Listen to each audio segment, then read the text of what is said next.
Vous regardez Média TV Afrique, merci de nous rester fidèles et soyez les bienvenus dans ce nouveau numéro de l'invité de la rédaction. Aujourd'hui, nous nous intéressons au fact-checking et à la lutte contre les fake news en Afrique. Et pour en parler, nous recevons Dioma Dramé, journaliste à Africa Check Sénégal. Merci d'avoir accepté notre invitation. Merci de m'avoir invité.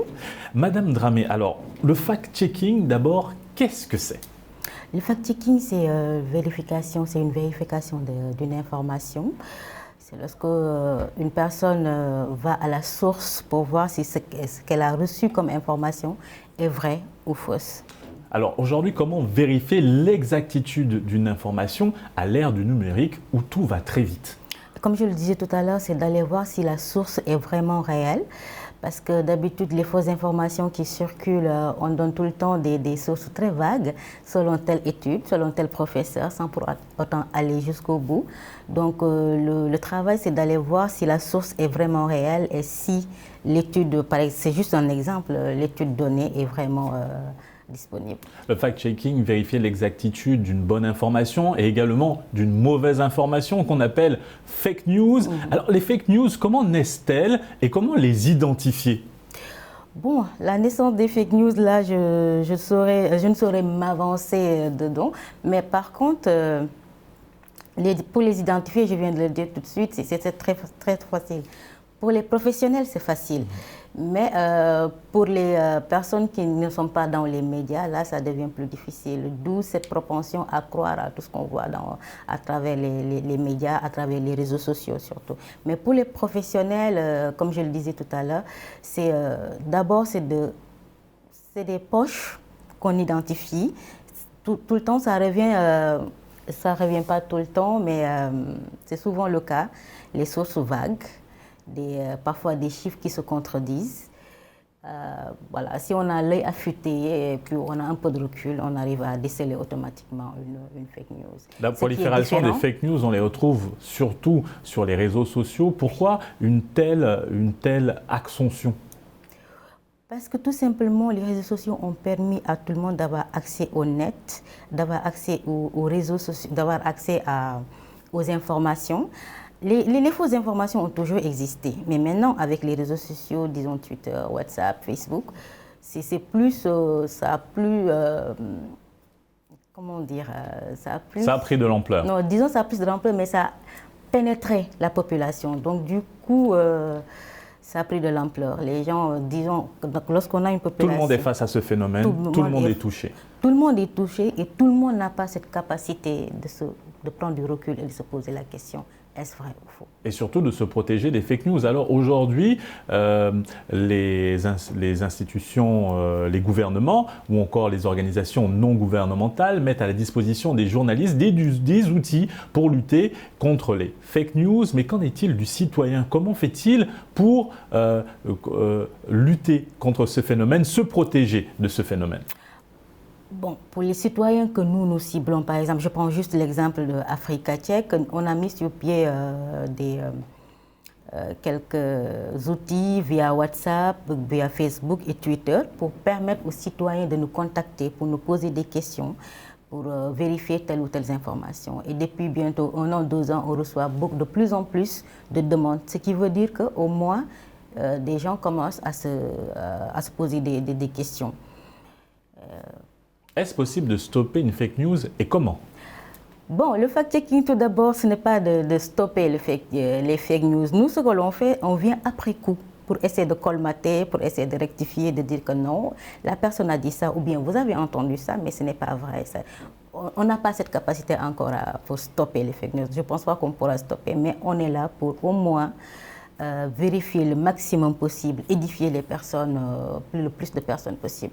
Dans la prolifération des fake news sur les réseaux sociaux, c'est pas péjoratif, mais souvent les youtubeurs, les instagrammeurs, les nouveaux créateurs de contenu numérique sont de importants propagateurs de ces fake news, souvent parce qu'ils ne font pas de fact-checking et ils prennent l'information d'où elle vient comme elle est. Alors comment outiller ces nouveaux créateurs de contenu à mieux diffuser la bonne information?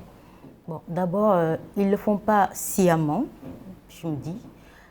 La plupart du temps parce qu'ils sont à la recherche de clics, il faut que les gens viennent regarder, donc il faut des informations sensationnelles et tout. Et la plupart des informations sensationnelles ne sont pas vraies à 100%. Donc ce que nous faisons, c'est faire des formations. Africa Check initie pas mal de formations à travers l'Afrique. Donc on essaie de prendre des professionnels des médias, des youtubeurs et d'essayer de les initier au fact-checking, de les amener à différencier un peu le vrai du faux, à être beaucoup plus crédibles en fait. Parce que les gens maintenant, oui, ils commencent vraiment à se poser des questions. C'est devenu très banal de discuter avec une personne et automatiquement elle vous demande de ce que vous prenez cette information. Donc vous vous rendez compte qu'au moins maintenant, même dans les discussions, les gens se posent des questions. Alors Africa Check forme des journalistes et des blogueurs, vous les formez de manière générale ou dans des domaines spécifiques? Parce que identifier toutes les fake news, ça doit être un travail colossal. Oui, c'est un travail colossal, c'est pour cela qu'on ne le fait pas d'un coup. C'est depuis au moins 5 ans qu'Africa Check est dans les formations. Et on les forme de manière générale, dans tout ce qui est fake news. Mais maintenant, durant les sessions de formation, là, on essaie de différencier un peu les étapes et tout. Mais on forme le maximum possible pour au moins essayer de canaliser un peu les informations. Que pensez-vous de l'arrivée de l'intelligence artificielle et de nouvelles formes de fake news comme le deepfake, une technique qui permet de modifier donc les propos et l'apparence d'une personne, de la rendre presque identique, réelle. Que pensez-vous de cette arrivée et qu'est-ce que ça va changer dans la diffusion de l'information? Je pense que pour le moment, l'Afrique est plus ou moins épargnée par le deepfake. Mais je me dis que cet aspect du fake news est encore beaucoup plus dangereux que le fake news classique que nous avons là.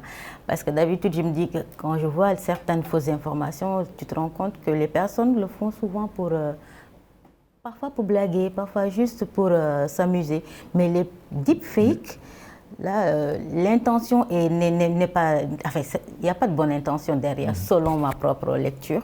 C'est vraiment quelque chose de très insidieux. Et puis, prendre les taureaux par les cornes, si je peux dire comme ça, pour pouvoir vraiment